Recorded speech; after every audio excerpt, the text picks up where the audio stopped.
नमस्कार, बहुत स्वागत है आपका। आपका शहर, आपका रिपोर्टर देख रहे हैं आप और मैं हूं आपके साथ सुमित शर्मा।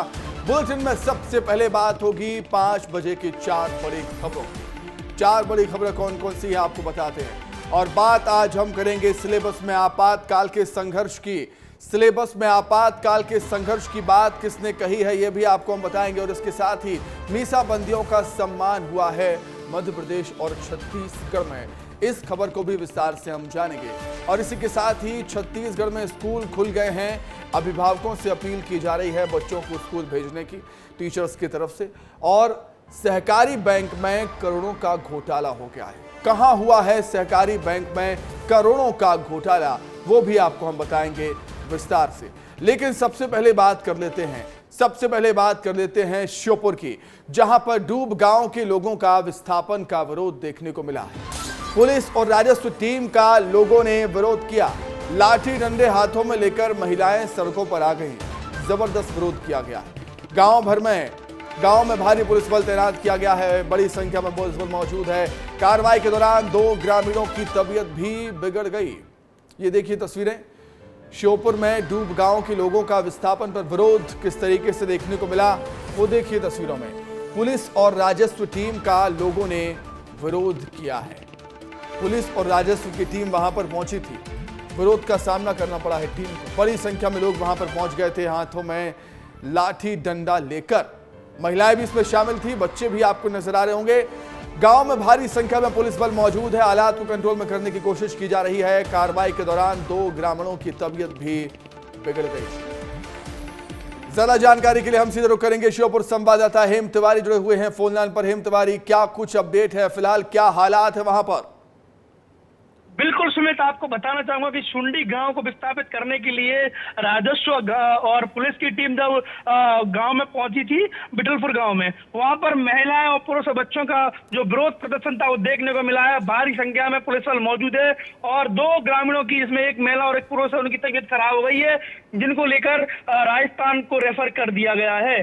जी बिल्कुल। हेम, पुलिस का क्या कुछ कहना है अभी तक? क्या हालात को कंट्रोल करने में और पुलिस बल बुलाया जाएगा? क्योंकि बड़ी संख्या में देख रहे हैं हम लोग मौजूद हैं जिनके हाथों में लाठी डंडे हैं। तस्वीरों में यही नजर आता है। हेम, बिल्कुल सुमित, देहात थाना क्षेत्र के बिटलपुर गांव का मामला है, जहां देहात थाना पुलिस भारी मात्रा में थी, लेकिन इसके बाद भी और पुलिस बल जिले से पुलिस बल भेज दिया गया है और हालात को अभी कंट्रोल में किया जा रहा है, जहां पर राजस्व विभाग की टीम भी मौजूद है। जी ठीक है हेम तिवारी, बहुत शुक्रिया आपका जुड़ने के लिए, तमाम बातचीत के लिए बहुत धन्यवाद। अब आगे बढ़ते हैं। बात होगी आपातकाल में संघर्ष की कहानी की। सिलेबस में पढ़ाया जाएगा, अब ऐसा होगा। मध्य प्रदेश में अब आपातकाल में लोकतंत्र सेनानियों के संघर्ष की गाथा स्कूल में पढ़ाई जाएगी। सीएम हाउस में मीसाबंदियों के कार्यक्रम में सीएम डॉक्टर मोहन यादव ने यह बड़ा ऐलान किया है। उन्होंने कहा कि लोकतंत्र को बचाने के लिए आप लोगों ने संघर्ष किया। लोकतंत्र सेनानियों की मांग पर सीएम ने कहा कि आपके संघर्ष को हमेशा याद रखा जाना चाहिए और इसीलिए अब सिलेबस में आपके संघर्ष को पढ़ाया जाएगा। आपने कहा आपातकाल को स्मरण करने के लिए पाठ्यक्रम में जोड़ना चाहिए, बिल्कुल जोड़ा जाएगा। स्कूल के हमारे इस पाठ्यक्रम में वो इमरजेंसी का संघर्ष तो स्मरण रखना ही है। और इसी खबर पर अधिक जानकारी के लिए सीधे हम रुख करेंगे, हमारे सहयोगी जफर अशरफी जुड़ गए हैं हमारे साथ लाइव भोपाल से। जफर, इससे पहले बीजेपी ने आपातकाल के दिवस को काला दिवस मनाया और आज मीसाबंदियों का सम्मान किया, तो बड़ा ऐलान कर दिया गया सीएम डॉक्टर मोहन यादव की तरफ से।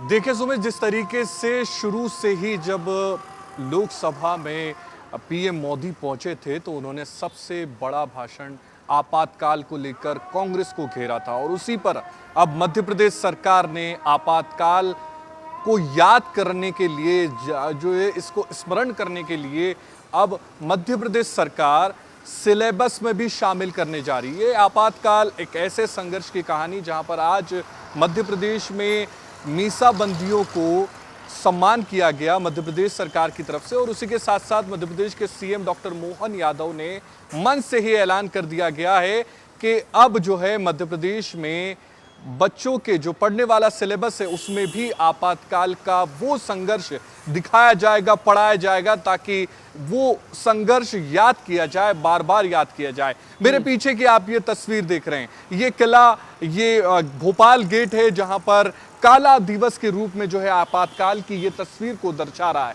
25 जून 1975 को प्रधानमंत्री इंदिरा गांधी ने जिस तरीके से आपातकाल का फरमान जारी किया था, इमरजेंसी का फरमान जारी किया था, और उसी के बाद से जो है आज लगभग 50 साल बीत चुके हैं, और 50 साल के बाद प्रदेश में कोई आपातकाल की सियासत ना हो, ऐसा हो ही नहीं सकता। देखने वाली बात होगी कांग्रेस का क्या कुछ रिएक्शन सामने आता है सीएम डॉक्टर मोहन यादव के इस ऐलान के बाद। बहुत धन्यवाद जफर, जुड़ने के लिए, तमाम बातचीत के लिए बहुत शुक्रिया आपका। आगे बढ़ते हैं। अब मध्य प्रदेश में नर्सिंग फर्जीवाड़े से प्रभावित छात्रों की परीक्षा करने का सरकार ने फैसला कर दिया है। बीएससी नर्सिंग सहित अन्य कोर्सेज की परीक्षाएं अक्टूबर तक कराई जाएंगी। इसका कैलेंडर भी जारी कर दिया जाएगा। देखिए रिपोर्ट। मध्य प्रदेश में नर्सिंग का कोर्स करने वाले छात्रों के लिए खुशखबरी है। पिछले कई सालों से अटकी पड़ी नर्सिंग परीक्षा जल्द होने वाली है। इसी के साथ नर्सिंग के 1 लाख छात्रों का परीक्षा का इंतजार खत्म होगा। इसके लिए मध्य प्रदेश के स्वास्थ्य एवं चिकित्सा शिक्षा विभाग ने नर्सिंग की जल्द से जल्द परीक्षा कराकर रिजल्ट जारी करने का निर्देश दिया है, जिसको लेकर विभाग ने कैलेंडर भी तैयार कर लिया है, जिसके तहत बीएससी नर्सिंग, एमएससी, पीबीबीएससी और जीएनएम कोर्स की परीक्षाएं कराई जाएंगी। इन परीक्षाओं में करीब 1 लाख से ज्यादा छात्र बैठेंगे। इस मामले को लेकर राज्य लोक स्वास्थ्य और चिकित्सा शिक्षा मंत्री नरेंद्र शिवाजी पटेल का कहना है कि करीब 1 लाख से ज्यादा बच्चों की परीक्षा सरकार जल्द ही करवाएगी। इसके लिए सभी अधिकारियों को दिशा निर्देश जारी कर दिए गए हैं। राजेंद्र शुक्ल जी ने समस्त अधिकारियों की एक बैठक ली थी। उस बैठक में निर्देश दिया है कि बच्चों के भविष्य को देखते हुए मध्य प्रदेश सरकार ने संवेदनशीलता से निर्णय किया है कि जो भी परीक्षा है वो अगस्त से प्रारंभ हो जाए और अक्टूबर तक संपन्न हो जाए, ताकि लगभग हमारे 1 लाख ऐसे विद्यार्थी हैं जो विभिन्न पैरामेडिकल और नर्सिंग के कोर्सेज कर रहे हैं, वो सब लाभान्वित हो सकें, उनके भविष्य के साथ खिलवाड़ ना हो। इसलिए मध्य प्रदेश की सरकार ने संवेदनशीलता से इस विषय पर निर्णय लिया। वहीं नर्सिंग घोटाले को लेकर हुए फर्जीवाड़े को लेकर भी उन्होंने सख्त रुख अख्तियार करते हुए कहा कि इस फर्जीवाड़े से जुड़े घपलेबाजों को सरकार बिल्कुल बर्दाश्त नहीं करेगी। वो एक अलग विषय है, उस विषय पे जांच चल रही है और जो भी दोषी होंगे उनके खिलाफ सख्त कार्रवाई होगी, किसी को भी बख्शा नहीं जाएगा। जिस तरह की शुचिता की राजनीति करने भारतीय जनता पार्टी राजनीति के क्षेत्र में काम कर रही है, आदरणीय प्रधानमंत्री नरेंद्र मोदी जी के नेतृत्व में शुचिता की राजनीति भारतवर्ष में स्थापित हुई है। पक्का मान के चलिए कि मध्य प्रदेश के अंदर भी डॉक्टर मोहन यादव जी के नेतृत्व में किसी भी घोटालेबाज को, किसी भी बेईमान को और किसी भी तरह की गलत काम करने वाले को छोड़ा नहीं जाएगा, बख्शा नहीं जाएगा। वहीं इस फर्जीवाड़े से जुड़े घोटाले घपलेबाजों को सरकार बिल्कुल बर्दाश्त नहीं करेगी। वहीं मानसून सत्र के दौरान कांग्रेस के सवाल और हंगामे को लेकर कहा कि ये कांग्रेस की नीति रही है कि हंगामा करे। बिल्कुल, देखिए कांग्रेस का काम है हंगामा करना और उनकी राजनीति का आधार ही हंगामा करना है। 50-60 साल तक उन्होंने इस देश में राज किया और हंगामा करने के अलावा कुछ किया नहीं। और काल नेमी जैसे जिन्होंने इस देश में संविधान के साथ सबसे बड़ा खिलवाड़ किया है और आपातकाल लगाया था, कल ही उसकी 50वीं वर्षगांठ गई है, वो संविधान लिए घूम रहे। काल नेमी जैसे करते थे वैसे ये अपने कांग्रेस के लोग कर रहे हैं। पिछले कई सालों से मध्य प्रदेश में नर्सिंग की परीक्षाएं अटकी पड़ी हैं, जिसको लेकर छात्रों ने सरकार से लेकर कोर्ट तक का दरवाजा खटखटाया, जिसके बाद अब इन स्टूडेंट्स की परीक्षाएं आयोजित होने जा रही हैं और छात्रों के चेहरों पर खुशी लौट आई है। ब्यूरो रिपोर्ट, विस्तार न्यूज। आगे बढ़ेंगे। अब जबलपुर में हादसे में घायल 18वीं एसएएफ बटालियन के हेड कांस्टेबल को एयरलिफ्ट कर भोपाल भेजा गया। हेड कांस्टेबल ललित राय को राज्य सरकार ने पीएम श्री एम्बुलेंस से एयरलिफ्ट करवाते हुए जबलपुर से भोपाल भेजा है। घायल ललित राय 7 जून को जब बाइक से पुलिस लाइन कैंप जा रहे थे, तभी सामने से आ रही बोलेरो कार ने उन्हें टक्कर मार दी थी। घटना के बाद ललित राय को इलाज के लिए जबलपुर के एक निजी अस्पताल में एडमिट करवाया गया था, जहां उनकी हालत में सुधार नहीं हुआ जब तो पीएम श्री एयर एम्बुलेंस द्वारा उन्हें भोपाल भेजा गया। लोक निर्माण मंत्री राकेश सिंह भी घायल हेड कांस्टेबल को देखने एयरपोर्ट पहुंचे और इस दौरान उन्हें एयर एम्बुलेंस की व्यवस्था देखी और हेड कांस्टेबल को रवाना किया। अधिक जानकारी के लिए हम बातचीत करेंगे। हमारे जबलपुर सहयोगी दुर्गेश साहू हमारे साथ जुड़ गए हैं फोन लाइन पर। दुर्गेश, एक अच्छी पहल पीएम श्री एयर एम्बुलेंस के जरिए जिस तरीके से कांस्टेबल को एयरलिफ्ट किया गया है। बिल्कुल सुमित, देखिए इस सेवा का शुरू करने का मकसद ही यही था कि जरूरतमंद मरीजों को समय रहते इलाज मिल सके, बेहतर इलाज मिल सके और एक शहर से दूसरे शहर जाने में जो वक्त जाया होता था और उसमें मरीज की जान पर बनाती थी, चाहे वो बाय रोड जाता था या फिर बाय ट्रेन।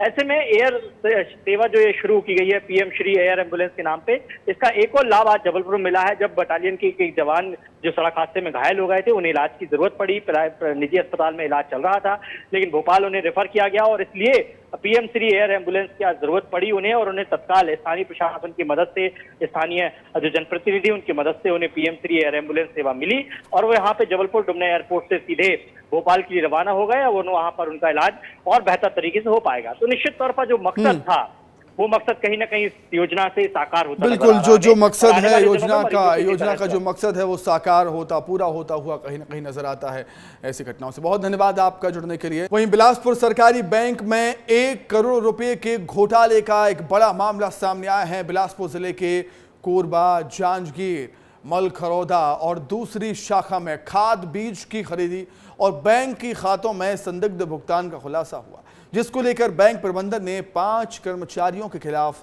कार्रवाई की। इनमें 3 कर्मचारियों का डिमोशन किया गया है, वहीं 2 कर्मचारियों को बर्खास्त कर दिया गया है। सहकारी बैंक के नए सीईओ सुनील सोनी के निर्देश के बाद ये कार्रवाई हुई है। दरअसल बिलासपुर के ब्रांचों में जो शाखाएं हैं वहां पर खाद बीज खरीदने के नाम पर तो कहीं किसानों को भुगतान करने के नाम पर पैसों की हेराफेरी की गई थी, जिसके बाद मामले की जांच शुरू हुई है और रिपोर्ट के आधार पर कार्रवाई की गई। उसके बाद कलेक्टर साहब के सानिध्य में एक स्टाफ कमेटी की बैठक हुई है। उसमें ये निर्णय लेकर जो वित्तीय अनियमितता किए गए कर्मचारी थे उनके खिलाफ कार्रवाई की गई। इसमें 5 को टर्मिनेट कर दिया गया है और 2 कर्मचारियों को डिमोशन कर दिया गया है। और इसी खबर पर अधिक जानकारी करने बिलासपुर हम चलते हैं। आशीष दुबे हमारे सहयोगी जुड़े हैं अधिक जानकारी के साथ। आशीष, बताइए जरा कि आखिर इस फर्जीवाड़े का, इस घोटाले का खुलासा हुआ कैसे? जी सुमित, मैं सबसे पहले ये बताना चाहता हूँ कि सहकारी बैंक में ये जो मामूली सा घोटाला हुआ है 1 करोड़ का, ये बहुत छोटा है। यहाँ 100 करोड़ के घोटाले हो चुके हैं 2014-15 से लेकर के 2019-20 तक और लगभग जो है सुमित 15 पदाधिकारियों के नाम है उसमें। सीबीआई जांच चल रही है मामले में और बहुत सारे मामलों में क्लोजर रिपोर्ट भी पेश कर दी गई है हाई कोर्ट में। ये जो मामला है, ये मामला जो है 2 साल पुराना है। यहाँ की जो शाखाएं हैं सहकारी बैंक की, जिनमें जो है कोरबा है, माल खरौदा है और इसी तरह के जो जांजगीर ब्रांचेज हैं, वहाँ ये गड़बड़ी फूटी है। किसी मामले में जो 5 अलग अलग कार्रवाइयाँ हुई हैं, किसी मामले में धान खरीदी में, किसी मामले में बीज खरीदी में, किसी मामले में संदिग्ध जो खातों से किसानों के पैसे निकाले गए हैं उनमें जो है यह कार्रवाई हुई। और सबसे बड़ी बात जो है, पहली बार कार्रवाई हुई काफ़ी सालों के बाद में, वह भी एक नए सीईओ आए हैं जो सुनील सोनी, उनके ज्वाइनिंग के बाद। ये पुराने मामले तो दबे रहे काफ़ी सालों तक, लेकिन शायद भारतीय जनता पार्टी की सरकार अब चाहती है कि जो गड़बड़ी में शामिल लोग हैं, मैं बताना चाहता हूँ पूर्ववर्ती सरकार थी कांग्रेस की, जिनके दौर में यहाँ खूब घोटाले हुए हैं, यदि उनकी परतें खुलेंगी तो कई लोग जो हैं जेल जाएंगे सुमित। और यही कारण है कि सरकार बदली है, चुनाव हुआ है लोकसभा और उसके बाद जो है शासन प्रशासन की नज़र उन गड़बड़ियों पर आ गई है जो किसानों के हितों से जुड़ी हुई है। और सहकारी बैंक ऐसी बैंक है जो सीधे तौर पर किसानों से जुड़ी है, जहां से धान, जहां से चावल, जहां से और बाकी चीज़ें जो है वो सब कुछ जो है इसी बैंक से जो है जुड़ी होती है। बिल्कुल अभी का मामला नहीं है, जैसा कि आशीष बता रहे हैं कि ऐसे कई बड़े बड़े घोटाले हो चुके हैं सहकारी बैंकों में, लेकिन अब तक कार्रवाई नहीं होती। बहुत धन्यवाद, उम्मीद है कि अब कार्रवाई होगी। आशीष, बहुत शुक्रिया आपका जुड़ने के लिए, तमाम बातचीत के लिए। आगे बढ़ते हैं, अब छत्तीसगढ़ के स्वास्थ्य मंत्री श्याम बिहारी जायसवाल गरियाबंद पहुंचे और इस दौरान मंत्री श्याम बिहारी जायसवाल ने kidney unit Supebeda special ward का निरीक्षण किया। स्वास्थ्य मंत्री ने कहा कि गरियाबंद में kidney unit Supebeda special ward संचालित होगा। 2 स्पेशल नेफ्रोलॉजिस्ट और 5 डॉक्टर्स की पदस्थापना के आदेश जारी हुए हैं और उन्होंने बेहतर इंतजाम के लिए डॉक्टर्स को निर्देशित भी किया है। इसके बाद ही स्वास्थ्य मंत्री किडनी प्रभावित सुपेबेड़ा पहुंचे। वहां उन्होंने मोबाइल एम्बुलेंस को हरी झंडी दिखाकर रवाना किया। पढ़ेगा इंडिया तो बढ़ेगा इंडिया, ये तो सबने सुना होगा, लेकिन जब सिस्टम ही जर्जर हो जाए तो कैसे पढ़ेगा और कैसे बढ़ेगा इंडिया? देखिए इस रिपोर्ट में। छत्तीसगढ़ में आज से शाला प्रवेश उत्सव मनाया गया। लंबी छुट्टियों के बाद स्कूल फिर से खुल गए। शैक्षणिक सत्र शुरू होने की आहट के साथ ही स्कूल परिसर की साफ सफाई, रंग पुताई और प्रवेश उत्सव के शानदार आयोजन की तैयारी हो रही है। लेकिन साल भर पहले से मुख्यमंत्री स्कूल जतन योजना के तहत जिले के 281 स्कूलों की मरम्मत और अतिरिक्त कक्ष का काम आज तक पूरा नहीं हो पाया। आलम यह है कि आज भी कई स्कूलों की हालत जर्जर है। कहीं पूरी छत गायब है तो कहीं दीवारों में बड़े बड़े क्रैक हैं। तो ऐसे में कैसे बच्चे अपना भविष्य कर सकेंगे? ये 17 जून के आसपास। अच्छा, अभी सप्ताह भर पहले। तो अभी तक कंप्लीट कैसे नहीं पूरा हुआ है? ठेकेदार की लापरवाही की वजह से नहीं हुआ है। वो टेंडर लिया हुआ है, काम चालू नहीं किया, स्कूल का समय हो गया है। ग्रामीणों की माने तो ठेकेदार हरजीत सिंह ठाकुर के द्वारा 1 सप्ताह पहले ही काम शुरू किया गया था, जबकि आज शाला प्रवेश उत्सव मनाया जा रहा है। ऐसे में गांव के महिला सामुदायिक भवन में वैकल्पिक व्यवस्था की गई, जिसमें भी जगह जगह दीवारों पर दरारें आ गईं, जिस पर लीपा पोती की गई। हालांकि जिला प्रशासन और शिक्षा विभाग काम को अंतिम चरण में होने का दावा कर रहा है, लेकिन जमीनी स्तर पर स्थिति इसके उलट है। इधर शिक्षा विभाग की माने तो तैयारी पूरी होने की बात कही जा रही है। मैं सबसे पहले तो पत्रकार महोदय प्रशासन की गलती मानता हूं, जो इस प्रकार के काम किए हैं, और दूसरी लापरवाही ठेकेदार की है, जो इतने दिन के बाद वो शुरू किया है। 8 दिन हुआ है और आज शाला प्रवेश उत्सव है। इसके लिए तो मैं सबसे पहले प्रशासन की ही गलती मानूंगा, उन्हीं की जवाबदारी है। वैसे तो सरकार नौनिहालों के लिए कई योजनाएं चला रही है, लेकिन कागजों पर, क्योंकि इसकी जमीनी हकीकत तो इसके परे है। अब देखने वाली बात यह होगी कि प्रदेश में आज से शाला प्रवेश उत्सव शुरू हुए स्कूलों में बच्चे कब पढ़ने पहुंचते हैं और कब इस जर्जर सिस्टम को सुधारा जाता है। विस्तार न्यूज के लिए खैरागढ़ से विपिन भांडेकर की रिपोर्ट। गौरेला पेंड्रा मरवाही जिले का मरवाही ब्लॉक का वनांचल गांव बैगा समाज का डेरा है, लेकिन बैगा समाज आज भी मूलभूत सुविधाओं के लिए तरस रहे हैं। इस जिले के जनजाति इलाके में सरकार की तमाम योजनाएं फेल नजर आ रही हैं। क्या है पूरा मामला, देखिए इस रिपोर्ट में। देश को आज़ाद हुए 76 साल हो गए हैं और आज़ादी के 76 साल बाद भी देश के किसी गांव में अगर पीने के पानी जैसी बुनियादी सुविधा की कमी है तो यह बात अचरज करने वाली है।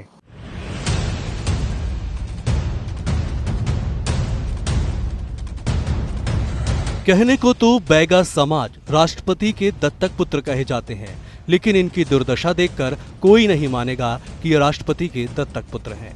छत्तीसगढ़ के आदिवासी इलाके में बसी बैगा जनजाति को राष्ट्रपति के दत्तक पुत्र होने का दर्जा दिया गया है, लेकिन गौरेला पेंड्रा मरवाही में मूल रूप से रहने वाले बैगा जनजाति के लोग सुविधाओं और सरकारी योजनाओं से कोसों दूर हैं। आजादी के 77 साल बाद भी पीने के पानी की व्यवस्था नहीं हो सकी। वनांचल गांव में ना तो पानी की व्यवस्था है और ना ही स्वास्थ्य, शिक्षा और सड़क के लिहाज से भी व्यवस्था शून्य है। 2-3 किलोमीटर पर थे कतका पर ही वही झिरिये से रहे तो गंदा है तो जीव जी आना से तुरंत है। ये तो बात है, नवा नल लगे रही, पानी से नहीं निकले तो छोड़ दी भाई, उठे नहीं निकले तो दूसरी जगह व्यवस्था करना चाहिए। कई बार ले गई है वीडियो बना के, नहीं भेजा थे कुछ। पानी नहीं है तो कहाँ जाबो? पानी तो नदी से लाते हैं, अभी तो घर के पास लाते हैं। थोड़ा बहुत पानी है, मतलब 3-4 दिन के लिए भी खत्म हो जाएगा।